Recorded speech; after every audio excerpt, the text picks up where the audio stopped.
Hello guys, how's it going? My name is Dalaran, and we've had a lot of information for patch 9.1 as well as 9.0.5 coming out as of recently. With BlizzCon as well as a massive information dump right before it, I feel like we've been swarmed with so much news. We're literally swimming in all this information for World of Warcraft future patches. So far we've covered class changes, legendary changes, system changes. There's so much main, big, important stuff for us to talk about. However, there's even more changes that are of this smaller variety. Changes that a lot of you guys would probably miss. Some of the changes that would go omitted because there's just so much stuff to read. And in this video I want to cover some of the smaller changes available for patch 9.05. Some of those are actually able to be tested on PTR right now, and some of them are still waiting to be tested, but I want to cover some of the smaller ones that still do get an impact on the future patch. For example, I think a lot of you guys will be interested to know that we kind of sort of know when 9.05 is happening. Not the exact date, but we know it's in March. And what's interesting is we actually are about to be done with our Renown for all our characters and our covenants. The covenant Renown caps out at 40. And right now we're at 34. So next week we'll be able to get to a cap of 36. Week after that is 38. And then week after that is 40. And that'll be around the time of March 16th. Now, that is a Tuesday, and maybe Blizzard will release this patch around that time. Maybe a week after, maybe on the day, who really knows? But it would make sense with us being Captain Renown. There won't really be too much for us to get from our covenants. Not a lot of other rewards or titles or toys or pets or anything of that nature, or at least stuff that you can unlock now to buy with AP. And it would make sense for the patch to roll out by then because we'll be done with our Renown, and all these new systems will also keep us busy until eventually we reach 9.1. Another bit of info I think you guys will find interesting to know is the potency conduits that only right now drop from mostly dungeons will also drop from Castle Nathria. Blizzard has been filling the bosses full of potency conduits, and potency conduits are the conduits on your soulbinds that increase your character's damage, either increasing your AoE potential or increasing the impact of your cooldowns or making certain abilities do more damage or build certain stats.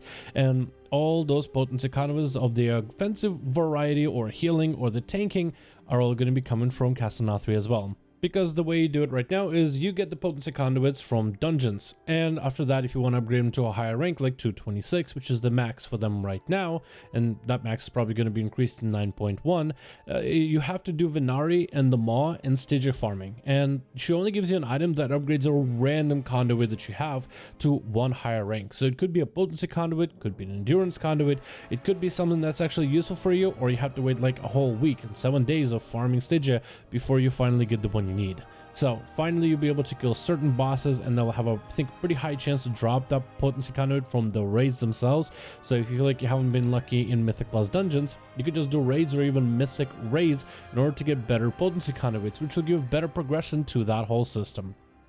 Have you ever been doing dungeons and let's say you get into a pug group, and I know how hard those can be. I usually try to do stuff with guildies and friends, but you get in a pug group, you're trying to finish a key. Let's say you have a couple bad pulls and you're thinking, you know what, I would still much rather just finish this dungeon. Maybe we can get some good gear, maybe you'll get a better key even though at a lower rank, just something more doable.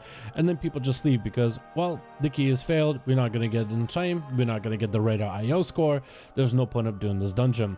So now Blizzard wants to incentivize people to actually stick through their keys, even if it's a 15 that you just struggle busting through, or like a 2 where the tank actually has no idea what the mechanics are and it's the first time there. Blizzard wants people to finish their keys. So now dungeons for Mythic Pluses in 9.05 will drop gear, more gear if it's depleted, except that second piece of gear that will be dropped will be of like one lower item level. For example, let's say you're doing a +7, at the end of that dungeon you get 200 item level gear. So if you deplete it but you still finish it, you'll get that one 200 piece, and then you'll get a 197 piece. 197 would be the item level if you were to do this dungeon on a +6 and time it. So it basically give you another piece just at a lower item level so that people are more incentivized to actually finish their dungeons. Combined together with the valid point system, I feel like more groups will actually finish their keys instead of just abandoning them because let's say you had 1 or 2 bad pulls. You know how bugs can be sometimes. We also got some changes to battlegrounds, the big ones, the epic battlegrounds like Ashran, for example. We got changes to Isle of Conquest and Winter Grasp. Blizzard wants to make those battlegrounds a little bit more fun to play. Now, it's weird that Blizzard decided to do these buffs and nerfs to the epic battlegrounds rather than random, but here are some of the basic changes. You got more people inside of Ashran. They also rebalance exactly how many people have certain reinforcements. Getting the big ancients that fight in the middle is a little bit easier. The mages for both Alliance and Horde have been changed, so now they actually should be a little bit of a credible threat. Then there's some changes to Isle of Conquest, where they kind of want to buff up not only the Hanger, but also want to buff up the glaive throwers and demolishers. And they also want to make the games last a little bit longer by buffing the health of the walls, or having siege vehicles take a little bit longer to break them down so that you have a little bit more time inside of that BG.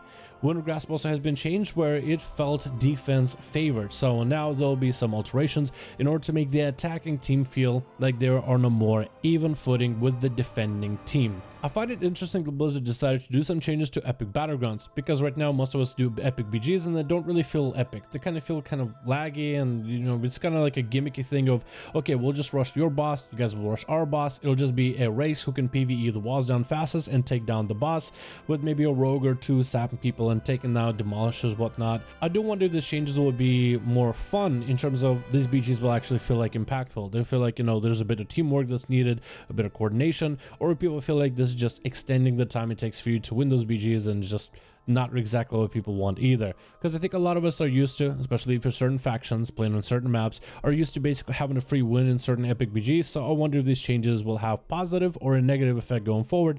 I really am feeling pretty hopeful though that this will be a good change forwards. Finally, we have a bit of small update with the Wandering Ancient Mound. Quite a bit back, Blizzard decided to do this artsy project where they had a bunch of artists draw up ideas of different potential mounts to give away to the community, and everybody voted which mount they wanted, and majority of players, me included, wanted the Wandering Ancient Mound. Well, it looks like during BlizzCon, we actually have had some more information on what this guy looks like, and just some screenshots. It's supposed to be a massive tree with a saddle on top of it, with a caterpillar in the back, and the leaves of this tree man change with the seasons. So during the summer they'll be all green, during winter they'll be wintry blue or white rather, was covered in snow. During fall there will be orange and whatnot, so it actually will look really cool. I'm actually very excited to see what this guy will look like in game, because the actual videos and screenshots make him look fantastic. But this guy should be available around patch 9.01, so he'll be coming in very soon. These changes for 9.05 are some of the smaller changes, but combined together with some of the bigger changes, the system changes, class changes, legendary changes, and probably more changes to come before the patch is released sometime in March, I think there's going to be quite a lot for us to explore, but these are some of the smaller but good changes in my opinion. Very excited about the new mount that's available. I think this is a good thing that Blizzard wants to give more gear, even from depleted Mythic Plus dungeons. I wonder how the epic BG changes will work out, and hopefully they'll work out for the better. Also, we do have more conduits from raids, which I think is going to make the conduit farming and trying to get better conduits much easier, especially after my guild. Hopefully by then we'll have Sire Denathrius slain and we'll be doing the raid on farm, so a lot of us can get our conduits ahead before patch 9.1. But thank you guys so much for checking out this video. Let me know your thoughts about everything we talked about here today. Thank you all so much for watching, and as always, I'll see all of you guys in another video.